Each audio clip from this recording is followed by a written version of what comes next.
आपण पाहत आहात तेज तुफान न्यूज, न्यायिक व निर्भीड बातम्यांचे सर्वांचे आवडते नेट।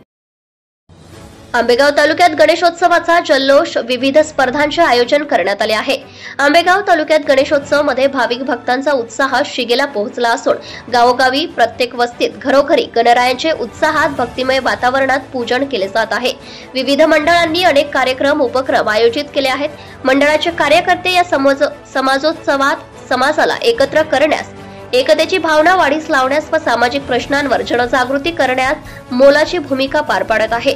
तर शिवसेना उद्धव बाळासाहेब ठाकरे महिला आघाडी आंबेगाव तालुका संघटिका प्राध्यापक सुरेखाताई अनिल निघोट यांनी दरवर्षीप्रमाणे याही वर्षी होम मिनिस्टर संगीतमय कार्यक्रम, खास महिलांसाठी मंगळागौर स्पर्धा, रास दांडिया स्पर्धांचे आयोजन केले असून विविध गणेश मंडळांसाठी 31 करंडकांसह भव्य करंडक स्पर्धा, घरगुती गणपती स्पर्धांचे आयोजन केले आहे।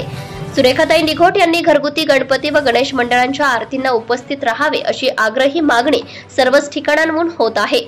लांडेवाडी, पिंपळवाडी गणेश तरुण मंडळ नारोडी, गणेश मंडळ त्रिमूर्ती प्रतिष्ठान हुले स्थळ, हनुमान मंडळ बाळ गणेश मंडळ, हनुमान गणेश मंडळ, कानिफनाथ मंडळ चास, सुनील पिंगळे नारोडी यांचा घरगुती गणपती अशा विविध ठिकाणी गणपतीची आरती घेऊन भाविक भक्तांना त्यांनी शुभेच्छा दिल्या।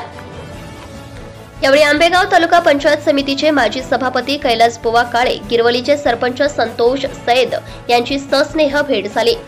यावेळी शिवसेना महिला आघाडी संघटिका चंद्रकलाताई पिंगळे, संपादिका स्नेहा बारवे, संघटिका ऋतुजा निसाळ, नारोडीच्या माजी उपसरपंच नंदा पिंगळे, चासच्या सरपंच अर्चनाताई बारवे, सुवर्णा भोर, नारोडी ग्रामपंचायत सदस्य अजित हुले, मंडळाचे अध्यक्ष विशाल हुले, उपाध्यक्ष मंगेश हुले, कानिफनाथ मंडळ चासचे अध्यक्ष प्रवीण कोकडे, उपाध्यक्ष नितीन कोकडे, अरुण भोर, भारतीय विद्यार्थी सेना माजी तालुका प्रमुख प्राध्यापक अनिल निघोट व इतर मोठ्या संख्येने उपस्थित होते। ब्युरो रिपोर्ट, तेज तुफान न्यूज। प्रथमतः तुम्हा सर्व गणेश भक्तांचे आभार मानते।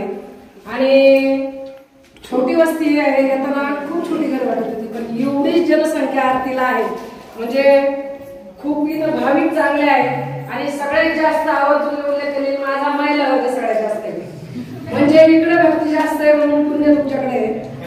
आणि तिथे येऊन खूप छान वाटलं ताई, भरपूर सगळ्या वयातील महिला आहेत, म्हणजे तुमच्याकडं गणपतीवर श्रद्धा असणारी विश्वास। आणि मला वाटतं हे आपलं पारंपरिक कंटिन्यू मंदिर आहे आणि इथं दत्त महाराजांचं आहे, वेताळेश्वर महाराज आहेत आणि गणपतीची मूर्ती म्हणजे गणपती कायमस्वरूपी आहे का, आणि गणपतीची मूर्ती सुद्धा इतकी आकर्षक आहे। मी आल्याच आमच्या पिंगळेताईंना म्हटलं की गणपतीच्या डोळ्यात जेव्हा आपण पाहतो ना, खूप इतकं म्हणजे मला एक वेगळंच फील आलं, म्हणजे असं एकदम प्रसन्न आणि काहीतरी आपण बाबा गणपतीला भेटतोय का काय अशी मला इथं आल्याला उमऱ्यातच कसं फील झालं। आणि इतक्या आनंदात तुम्ही इतका छान गणपती उत्सव साजरा करत आहात, त्याचबरोबर तुम्ही सर्वजण आता शेती कामात तर तुमचा व्यायाम भरपूर होतोच आहे, परंतु तरी प्रत्येकाने आपल्या प्रकृतीची काळजी घ्या। आणि हे जे आता सध्या डेंग्यूची वगैरे साथ चालू आहे किंवा बाकीच्या गोष्टी आहेत, आता कॅन्सरचं प्रमाण आपल्या भागात जास्त प्रमाणात वाढत चाललेलं आहे, त्यामुळे कॅन्सरसाठी बरेच आता पुरुष मंडळीला मी एक आग्रह करेल की तंबाखू वर्ज्य करा। दुसरी गोष्ट, आमच्या महिला भगिनी ते जरा थोडीशी पावडर कमी खा आणि Subscribe now and press the bell icon. Never miss an update.